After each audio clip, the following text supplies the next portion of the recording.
नमस्कार दोस्तों, स्वागत है आपका हमारे YouTube चैनल जीके ट्रैकर पे। देखिए फ्रेंड, आज के वीडियो में हम बात करेंगे जो हमारी एक सीरीज़ है Uttarakhand GK book wise MCQ series, जिसमें हम धामी जी की पुस्तक को यहाँ पे कवर कर रहे हैं। आज हम इस सीरीज़ की 29वीं क्लास यहाँ पे कवर करेंगे, वहीं से आगे कंटिन्यू करेंगे जहाँ पे हमने लास्ट वीडियो में छोड़ा था। ब्रिटिश काल के हम बात कर रहे थे, प्रमुख कमिश्नरों की हमने शुरुआत करी थी, विलियम ट्रेल के बारे में सवालों को देख रहे थे। वहीं से आगे यहाँ पे कंटिन्यू करेंगे। अगर आपने इस सीरीज़ की पिछली क्लासेस को नहीं देखा है तो प्लेलिस्ट से आप उनको देख सकते हैं। तो चलिए दोस्तों, आज की वीडियो को शुरू करते हैं। आज का हमारा पहला सवाल है, ट्रेल द्वारा किस वर्ष अल्मोड़ा में देसी चिकित्सक की नियुक्ति की गई थी। देखिए, ये सवाल पेपर में पूछा गया है कि ट्रेल ने किस स्थान पर एक देसी चिकित्सक की नियुक्ति करी थी। तो जवाब था अल्मोड़ा। हो सकता है वर्ष पूछ ले तो 1833 को आपने ध्यान रखना है। 1833 में विलियम ट्रेल ने अल्मोड़ा के अंदर एक देसी चिकित्सक को नियुक्त किया था। इंपॉर्टेंट पॉइंट है, पेपर में पूछा गया है। ट्रेल से जुड़े हमने और सवालों को पिछली क्लास में भी देखा था। हमने देखा था इसी के काल में अल्मोड़ा जेल की स्थापना होती है 1816 में। ट्रेल के ही काल में पौड़ी जेल भी बनती है 1821 में। इसे भी ध्यान रखना है, ठीक है। स्टैटिस्टिकल स्केच ऑफ कुमाऊनी किस कुमाऊं कमिश्नर की पुस्तक है। यह भी एक इंपॉर्टेंट पुस्तक है, एग्जाम के अंदर किताबें आपसे पूछ ली जाती हैं। जो यह किताब है स्टैटिस्टिकल स्केच ऑफ कुमाऊनी, यह पुस्तक विलियम ट्रेल की ही है। ऑप्शन ए सही आंसर हो जाएगा, ठीक है। विलियम ट्रेल को लेकर के 2-3 बातें और आपने ध्यान रखनी है। विलियम ट्रेल के काल को माँ बाप सरकार कहा गया था। यह किसने कहा था? ट्रेल के काल को माँ बाप सरकार एटकिंसन ने कहा था। एटकिंसन ने ट्रेल को एक न्यायिक कमिश्नर यानी न्याय करने वाला कमिश्नर भी कहा था। इसके अलावा ट्रेल के काल में ट्रेल अपने ही कानून अलग से बनाता था। जो लिखे हुए रूल्स होते थे उनको फॉलो नहीं करता था, अपनी ही मर्जी से यह शासन चलाता था। इसके शासन को ट्रेल गर्दी के नाम से जाना जाता है, ठीक है। इसके शासनकाल की जांच के लिए किस अधिकारी को भेजा गया था, उसका नाम भी याद करेंगे, मिस्टर ग्लेन। इसको भेजा गया था ट्रेल गर्दी या विलियम ट्रेल की जांच के लिए, ठीक है। तो किताब का नाम याद करना है। ट्रेल के काल को माँ बाप सरकार किसने कहा? एटकिंसन ने कहा। ट्रेल को न्यायिक कमिश्नर किसने कहा? एटकिंसन ने कहा। ट्रेल के काल को, उसके शासन करने के तरीके को ट्रेल गर्दी कहते हैं, जिसकी जांच के लिए मिस्टर ग्लेन को भेजा गया था 1822 में, ठीक है। किस कमिश्नर के काल में कुमाऊं कमिश्नरी में दास प्रथा का अंत किया गया था? कुमाऊं कमिश्नरी के अंदर दास प्रथा का जो अंत होता है यह 1836 के अंदर माना जाता है, ठीक है। 1835 तक ट्रेल जो था ये कुमाऊं का कमिश्नर रहता है। 1835 से 1836 की शुरुआत तक यानी बीच में कुछ महीने मोजले स्मिथ यहाँ का कार्यवाहक कमिश्नर रहता है। पूछा जाता है कुमाऊं का पहला कार्यवाहक कमिश्नर कौन था? वो मोजले स्मिथ था। मोजले स्मिथ के बाद अप्रैल 1836 में कुमाऊं का कमिश्नर बनता है जॉर्ज गोबान, और इसी के काल में 1836 में दास प्रथा को उत्तराखंड में प्रतिबंधित कर दिया जाता है। इसे गोबान का सबसे बड़ा काम माना जाता है कि इसने दासों के विक्रय को अपराध की श्रेणी में घोषित कर दिया था, यानी दास प्रथा पर इसने प्रतिबंध लगा दिया था। आधिकारिक रूप से दास प्रथा का अंत भारत में किस अधिनियम के माध्यम से हुआ? यह हुआ था 1833 के अधिनियम के माध्यम से 1843 के अंदर। लेकिन उत्तराखंड में दास प्रथा कब बंद हो गई थी? 1836 में। किसने करवाई? गोबान का नाम आपने ध्यान रखना है, ठीक है। गोरखाकालीन न्याय की दिव्य व्यवस्था का खात्मा किस कमिश्नर के काल में हुआ था? जैसे हमने लास्ट वीडियो में या उससे पहले की क्लासेस में भी देखा, गोरखा काल में न्याय की कोई व्यवस्थित व्यवस्था नहीं थी। जब अंग्रेज आए तो उन्होंने प्रॉपर तरीके से जुडिशियल सिस्टम यहाँ पर बनाया, लेकिन दिव्य व्यवस्था को आधिकारिक रूप से खत्म नहीं किया था। इसे आधिकारिक रूप से खत्म करने का काम भी गोबान के द्वारा किया गया। जो जॉर्ज गोबान था, कर्नल गोबान भी इसको कहते हैं, इसी के द्वारा गोरखा काल की जो दिव्य न्याय व्यवस्थाएं थी इनको खत्म किया गया था। ध्यान रखेंगे, पूछा जा सकता है। गोबान के ऊपर भी इसके शासन को लेकर के इसके ऊपर आरोप लगे, इसकी काफी आलोचनाएं करी गई और इसकी जांच के लिए भी एक अधिकारी को भेजा गया था जिसका नाम है रॉबर्ट मार्टिन बर्ड। तो मिस्टर बर्ड को भेजा गया था इसकी जांच के लिए। इसने इसकी जांच करी थी, इसकी काफी आलोचना करी थी और इसी की वजह से 1838 में यानी 2 साल के बाद ही गोबान को बर्खास्त कर दिया गया था। तो सवाल आ सकता है गोबान को, जो कुमाऊं का तीसरा कमिश्नर था, पहला गार्डनर, दूसरा ट्रिल, तीसरा गोबान, कार्यवाहक बीच में कौन था? मौजले स्मिथ। तो कुमाऊं के तीसरे कमिश्नर को किसकी रिपोर्ट के आधार पर बर्खास्त किया गया? मार्टिन बर्ड का नाम आपने ध्यान रखना है, ठीक है। इसके 2 इंपॉर्टेंट आपने काम याद करने हैं। पहला, इसने दास प्रथा को खत्म किया उत्तराखंड में। दूसरा, जो गोरखाओं की दिव्य व्यवस्था थी न्याय से जुड़ी हुई, उनको खत्म किया, ठीक है। अल्मोड़ा थाना, जो कि कुमाऊं में स्थापित पहला थाना था, किस वर्ष में स्थापित किया गया? अल्मोड़ा जेल तो हमने देख ली, 1816 में बनी थी। अल्मोड़ा थाना ये बाद में बना और ये बना था 1837 में। गोबान के ही काल में इसे माना जाता है। एक पेपर में वर्ष पूछा गया था। अल्मोड़ा थाना पर्वतीय क्षेत्र का पहला थाना, ये 1837 में बना, ठीक है। इसके अलावा नैनीताल थाना ये 1843 में बना। रानीखेत में 1869 में यहां पे थाना का स्थापना की गई थी, ठीक है। अगला, नैनीताल का नगरीकरण निम्न में से किस कमिश्नर के काल में शुरू हुआ? देखिए, नैनीताल का नगरीकरण जो शुरू होता है जब नैनीताल नगर पालिका के लिए अधिनियम बना 1842 में, उसी के माध्यम से नैनीताल का नगरीकरण शुरू होता है, यानी 1842 के बाद से। 1842 में कुमाऊं का कमिश्नर था टॉम लूशिंगटन। गोबान के बाद 1838 में लूशिंगटन को कमिश्नर बनाया जाता है और अपनी मृत्यु तक यानी 1848 तक ये इस पद पे रहता है। इसी के काल में नैनीताल नगर पालिका का अधिनियम बना 1842 में। नैनीताल नगर पालिका कही जाती है बाद में 1873 में बनी थी, जिसका जो पहला अध्यक्ष था वो मेजर वॉशिंगटन था और पहला भारतीय अध्यक्ष मोहनलाल शाह थे, ठीक है। इसी ने जो लूशिंगटन था नैनीताल में असिस्टेंट सर्जन की नियुक्ति करी थी, इसको भी आपने ध्यान रखना है, ठीक है। इसी के काल में जो पीटर बैरन था, इसने नैनीताल की खोज करी थी। खोज करने का मतलब यह है नैनीताल को प्रसिद्ध किया था, ठीक है, पीटर बैरन ने, याद रखेंगे। अगला, अल्मोड़ा में डिस्पेंसरी कमेटी का गठन किस कमिश्नर के काल में हुआ था? अल्मोड़ा के अंदर डिस्पेंसरी कमेटी, जैसे अल्मोड़ा के अंदर देसी चिकित्सक किसने नियुक्त किया, पूछा गया है, वो किया था ट्रेल ने। अल्मोड़ा में डिस्पेंसरी कमेटी ये बनाई गई थी 1848 में। 1848 के शुरुआत में टॉम लूशिंगटन ही यहाँ का कमिश्नर था। लूशिंगटन के काल में ही अल्मोड़ा में ये कमेटी बनी थी। इसके अलावा लूशिंगटन को लेकर एक सवाल और याद करना, यात्रा मार्गों पर स्वदेशी चिकित्सक, यानी जो यात्रा के मार्ग थे, बद्रीनाथ जाने वाला मार्ग, केदारनाथ जाने वाला मार्ग, तो यात्रा मार्गों पर स्वदेशी डॉक्टर्स की नियुक्ति किसने करी? 1840 के आसपास, ये भी लूशिंगटन ने करी थी, ठीक है। बागेश्वर में गोमती नदी के ऊपर जो प्रसिद्ध पुल है उसका निर्माण भी किसने करवाया? लूशिंगटन ने करवाया। और अल्मोड़ा में डिस्पेंसरी कमेटी भी इसी के द्वारा, इसी के काल में बनाई गई, ठीक है। श्रीनगर में एलिमेंट्री वर्नाकुलर स्कूल की स्थापना किस वर्ष में हुई थी? श्रीनगर के अंदर एलिमेंट्री वर्नाकुलर स्कूल इसे स्थापित किया गया था 1839 में। ऑप्शन ए सही आंसर होगा। इसे गढ़वाल का पहला फॉर्मल स्कूल माना जाता है। कैप्टन हडल्स्टन के द्वारा इसे स्थापित किया गया था, ठीक है। अगला, गुमानी पंत द्वारा किस कुमाऊं कमिश्नर की तारीफ की गई?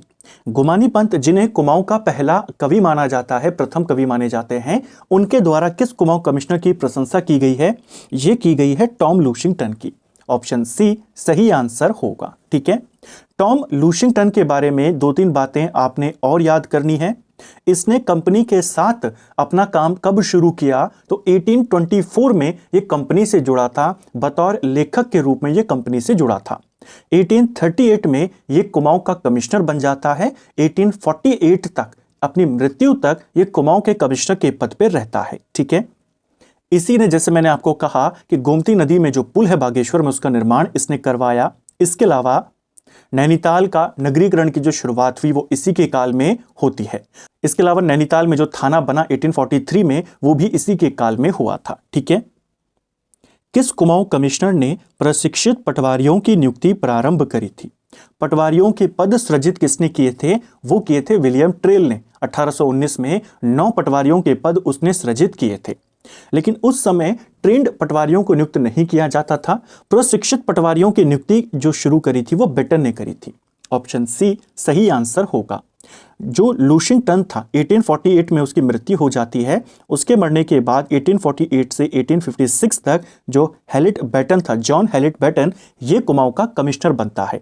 इसी के काल में प्रशिक्षित पटवारियों की नियुक्ति यहां पे शुरू होती है, ध्यान रखेंगे। ठीक है।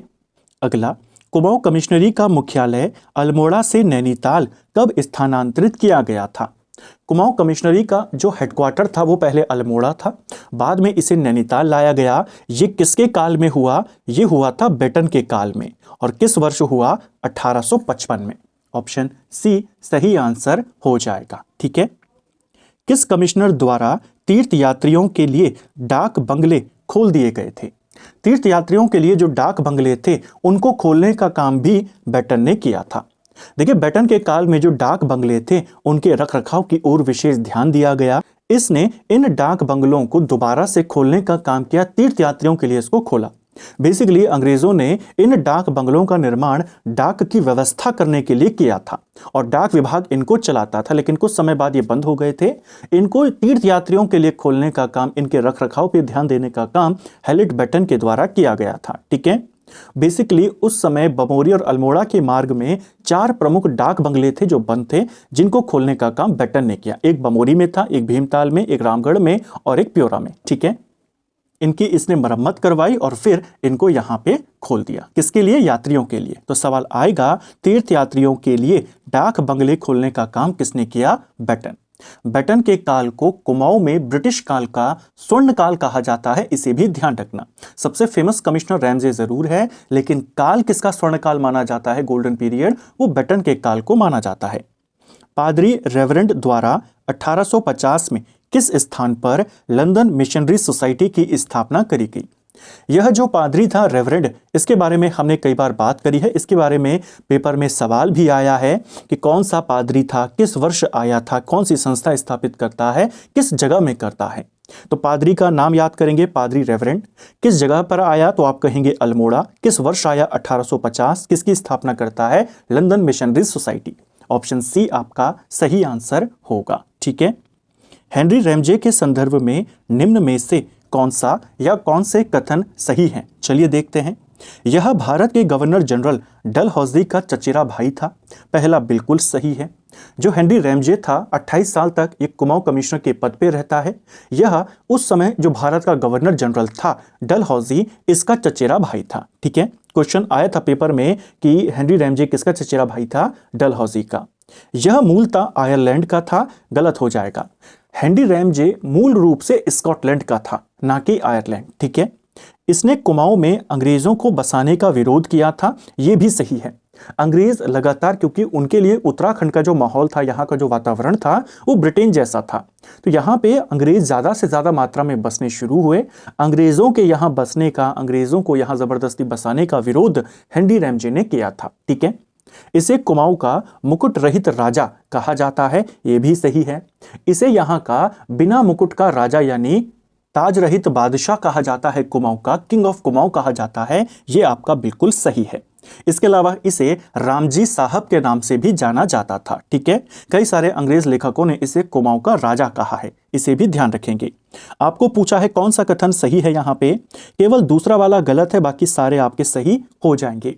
इसके अलावा एक और चीज याद रखेंगे, जो हेनरी रैमजे था इसका विवाह जो चौथा कुमाऊं कमिश्नर था लुशिंगटन, उसकी बेटी से हुआ था। ठीक है। हेनरी रैमजे 1884 तक कुमाऊं का कमिश्नर रहता है, 1856 में बनता है, लेकिन यह अल्मोड़ा में 1892 तक रहा था, इसे भी ध्यान रखना। काल इसका खत्म कब हो गया था? 1884 में यह कमिश्नर के पद से हट गया था, लेकिन ये अल्मोड़ा के अंदर कब तक रहा? 1892 तक रहा। ठीक है। अगला, निम्न में से किसके द्वारा कुष्ठ रोगियों के लिए आश्रम व चिकित्सालयों की स्थापना की गई? जो कुष्ठ रोगी होते थे उनके लिए आश्रमों की स्थापना, उनके लिए चिकित्सालयों की स्थापना, ये काम भी हेनरी रैमजे ने किया था। क्वेश्चन आ जाएगा, कुष्ठ रोगियों पर विशेष ध्यान किस कमिश्नर ने दिया? हेनरी रैमजे ने दिया था। ठीक है। इसने इनके लिए कई आश्रम भी बनवाए, चिकित्सालयों की व्यवस्था भी करी थी। ठीक है। राज्य में 1857 की क्रांति के संदर्भ में निम्न कथनों पर विचार करें और सही कथन को चुनें। पहला, क्रांति के समय कुमाऊं कमिश्नर हेनरी रैमजे था। कई बार सवाल आया है 1857 की क्रांति के समय कुमाऊं का कमिश्नर कौन था? Henry Ramsay. ठीक है। इसने कुमाऊं में मार्शल लॉ लागू किया और रणवीर सेना यहां पे तैनात करी, ये भी सही है। जब 1857 की क्रांति हुई उस समय यहां पे कमिश्नर था रैमजे। रैमजे ने यहां पे मार्शल लॉ को लागू किया और साथ में नेपाल से मंगाई गई रणवीर सेना का यहां पे तैनात किया। क्वेश्चन आ जाएगा, ये सेना कहां से मंगाई थी? नेपाल से मंगाई गई थी। रोहेलखंड के कमिश्नर अलेक्जेंडर को कुमाऊं में शरण दी। जो रोहेलखंड का कमिश्नर था अलेक्जेंडर, ये वहां से भाग कर आया था। इसको भी कुमाऊं में शरण देने का काम हेनरी रैमजे ने किया था। अल्मोड़ा में क्रांति का सर्वाधिक असर रहा। यहां पर दमन के लिए इसने मैक्सवेल को भेजा था, ये वाला गलत है। क्रांति का 1857 की क्रांति का उत्तराखंड में उतना असर नहीं रहा, लेकिन कुछ इलाकों में खास असर रहा, जिसमें हल्द्वानी सबसे ज़्यादा इंपॉर्टेंट था। तो हल्द्वानी में सबसे ज़्यादा असर रहा और वहाँ पर क्रांतिकारियों ने अंग्रेज़ों के जो इलाके थे उस पर कब्जा कर लिया था, पूरे हल्द्वानी पे कर लिया था। लेकिन अगले ही दिन अंग्रेज़ों ने यहाँ पे वापस से अपना कब्जा हासिल कर लिया। दमन के लिए किसको भेजा गया था? मैक्सवेल को भेजा गया था। ये तो सही है, लेकिन असर अल्मोड़ा में नहीं, हल्द्वानी में था। तो चौथा यहाँ पे गलत है। पहला, दूसरा, तीसरा आपके बिल्कुल सही हो जाएंगे। ठीक है। इसके अलावा हमने पढ़ा है इंडियन जीके में कि 1857 के विद्रोह के बाद अंग्रेजों ने एक आयोग बनाया था सेना के पुनर्गठन को लेकर के। इस आयोग को कहा जाता है पील आयोग। ठीक है। क्वेश्चन कई बार बना है, पील आयोग का गठन किससे संबंधित है? तो सेना के पुनर्गठन से संबंधित है। इसी पील आयोग की सिफारिश पर हिल रेजिमेंट का गठन किया गया, जिसमें उत्तराखंड के और जो बाकी के पहाड़ी इलाके हैं, खासकर नेपाल के, वहां के युवाओं को भर्ती किया गया। और इसी हिल रेजिमेंट को बाद में चौथी गोरखा राइफल्स के नाम से भी जाना गया। तो वो भी इसी क्रांति के बाद हुआ। ठीक है। 1857 की क्रांति के ऊपर पूरा एमसीक्यूज वाला वीडियो हमने कवर किया है, जिसमें डिटेल में हमने पूरे घटनाक्रम को देखा कि कब कब क्या क्या हुआ था। सेकंड चैनल जो हमारा है ट्रेंडिंग जीके, उसका लिंक आपको डिस्क्रिप्शन में मिल जाएगा, वहां से आप उन वीडियोस को देख सकते हैं। अगला, कुमाऊं आयरन वर्क्स का गठन किस वर्ष में किया गया था? देखिए, कुमाऊं आयरन वर्क्स जो थी, यह एक कंपनी थी जिसे 1862 में रैमजे के काल में बनाया गया। अगर हम इसकी हिस्ट्री की ओर चलें, क्योंकि ये सवाल बना है कुमाऊं आयरन वर्क कब बनी, 1862 में, तो इसकी हिस्ट्री भी पूछी जा सकती है। हुआ ये कि 1856 के अंदर अंग्रेजों ने लोहे की खदानों के ऊपर एक रिपोर्ट को तैयार करवाया। ठीक है, 1856 के अंदर। और उसी वर्ष अंग्रेजों ने एक कंपनी जिसका नाम था डेविस एंड कंपनी, इस कंपनी को लौह उत्खनन की यहां पे अनुमति दी थी। कब हुआ ये? 1856 में। कौन सी कंपनी आई? Davis and company. ठीक है। इसके बाद 1861 में एक और कंपनी आई जिसका नाम था drummed company. Drummed and company को फिर यहां पे अनुमति दे दी गई कि आप अपना लोहे का कारखाना खोलिए। और इन्हीं दोनों कंपनियों का बाद में 1862 में एकीकरण कर दिया गया, विलय कर दिया गया और कुमाऊं आयरन वर्क्स बना। तो ये हुआ था 62 में। ठीक है। तो पहले आई थी डेविस। आपको सवाल बन जाएगा कि जो कुमाऊं आयरन वर्क्स थी वो किन दो कंपनियों के मिश्रण से बनी या किन दो कंपनियों का विलय करके बनी? तो डेविस एंड कंपनी और ड्रम्ड एंड कंपनी। ठीक है। अगला, आपदा प्रबंधन का पहला प्रयास किस कुमाऊं कमिश्नर के द्वारा किया गया था? उत्तराखंड के अंदर आपदा प्रबंधन का जो पहला प्रयास हुआ वो 1867 में हुआ, जब उत्तराखंड में हिल साइड सेफ्टी कमेटी का गठन किया गया। ये क्वेश्चन डायरेक्ट पेपर में आया है। हिल साइड सेफ्टी कमेटी कब बनी थी? 1867 में बनी थी। नैनीताल में इसका गठन हुआ था। तो यानी ये किसके काल में बनी है? हेनरी रैमजे के काल में बनी है। 1867 में नैनीताल के इलाके में भूकंप आया था। उसी की समीक्षा करने के लिए और कैसे अगर आने वाले समय में भूकंप आता है तो उससे नुकसान को कम किया जा सके, एक कमेटी बनाई गई, हिल साइड सेफ्टी कमेटी। और इस सेफ्टी कमेटी के साथ ही उत्तराखंड में आपदा प्रबंधन के प्रयास शुरू होते हैं। तो ध्यान रखेंगे किसके काल में हुआ, किस वर्ष में हुआ, किस स्थान पे हुआ। यह हुआ था नैनीताल के अंदर। ठीक है। कब बनाई थी रैमजे ने यह कमेटी? 1867 में नैनीताल के अंदर। ठीक है। हेनरी रैमजे द्वारा तराई इंप्रूवमेंट फंड की स्थापना कब करी गई? देखिए, हेनरी रैमजे ने तराई के विकास पर भी काफ़ी ध्यान दिया। तराई क्षेत्र के अंदर उसने यहाँ के लोगों की सुविधाओं के लिए, तराई के विकास के लिए तराई इंप्रूवमेंट फंड बनाया और इसकी स्थापना रैमजे ने 1883 में करी थी। ऑप्शन सी आपका सही आंसर हो जाएगा। इसके अलावा हेनरी रैमजे ने तराई के अंदर नहरों का जाल भी बिछाया। तराई में नहरें बनाने का जो श्रेय जाता है वो भी रैमजे को जाता है। हेनरी रैमजे को तराई भाबर का विश्वकर्मा भी कहा जाता है, ध्यान रखेंगे, यानी तराई के विकास में इसका काफी इंपॉर्टेंट रोल था। भारत का पहला मेथोडिस्ट चर्च निम्न में से कहां पे खुला था? भारत का पहला मेथोडिस्ट चर्च जो था ये खुला था नैनीताल के अंदर। किस वर्ष? 1858 में। किसने खोला था? तो विलियम बटलर करके एक पादरी उस समय आया था, इसके द्वारा खोला गया रैमजे के काल में। रैमजे ने काफी सहयोग इसका किया था। तो 1858 में भारत का पहला मेथोडिस्ट चर्च खुला नैनीताल में, और किसके काल में? रैमजे। किसके नेतृत्व में? पादरी विलियम बटलर। बटलर का नाम भी आपने ध्यान रखना है, ठीक है, सवाल बन जाता है। तो फ्रेंड्स, ये था हमारा आज का वीडियो जिसमें हमने उत्तराखंड जीके के 20 इंपॉर्टेंट सवालों को यहाँ पे देखा। हमने इन क्वेश्चंस को पूरी डिटेल के साथ, अतिरिक्त तथ्यों के साथ, कॉन्सेप्ट के साथ कवर करने का प्रयास किया। उम्मीद करता हूं आपको आज का वीडियो पसंद आया होगा। अगर आपको ये वीडियो पसंद आई है तो वीडियो को लाइक करें, चैनल पर नए हैं चैनल को सब्सक्राइब करें, अपने दोस्तों के साथ शेयर करें। वीडियो आपको कैसा लगा कमेंट बॉक्स में हमें ज़रूर बताएं। साथ में एक और बात, जैसे आपको पता है हमारी 2 आधी सीरीज अभी रुकी हुई है काफ़ी समय से। एक है हमारी इकोनॉमिक्स की और एक है हमारी मेडिवल इंडियन हिस्ट्री की। तो दोनों सीरीज में से मैंने कहा था आपको कि हम एमसीक्यू के रूप में इन्हें कवर करेंगे, लेकिन आधे से एमसीक्यूज को शुरू करना भी अभी सही नहीं है, तो उन दोनों को ही दोबारा से कंटिन्यू करेंगे। आप कमेंट करके बताएं कि पहले कौन सी करेंगे, क्योंकि करनी हमको दोनों स्टार्ट हैं। अब एक हम इस हफ्ते शुरू कर देंगे, एक हम अगले हफ्ते से शुरू कर देंगे। दोनों में से पहले किसको कवर किया जाए, किसको प्रेफरेंस दिया जाए, कमेंट बॉक्स में आप जरूर बताएं। साथ ही जो हमारा सेकंड चैनल है ट्रेंडिंग जीके, उस पर भी आपके कल से जो एंशिएंट इंडियन हिस्ट्री है, यानी पूरी जो हमारी लूसेंट वाली क्लास है, उसकी क्लासेस दोबारा से आने लगेंगी। साथ में प्रैक्टिस सेट भी वहां पर आने लगेंगे, जीके के, करंट अफेयर के, जीएस के, जिससे आपका जो जीके है वो और अच्छे से तैयार हो सके। तो अगर आपने उसको भी सब्सक्राइब नहीं किया है तो आप नीचे सब्सक्राइब लिंक है, वहां से उसको कर सकते हैं। इसके अलावा अगर आपका कोई सजेशन है तो वो भी आप कमेंट बॉक्स में दे सकते हैं। Thank you friends.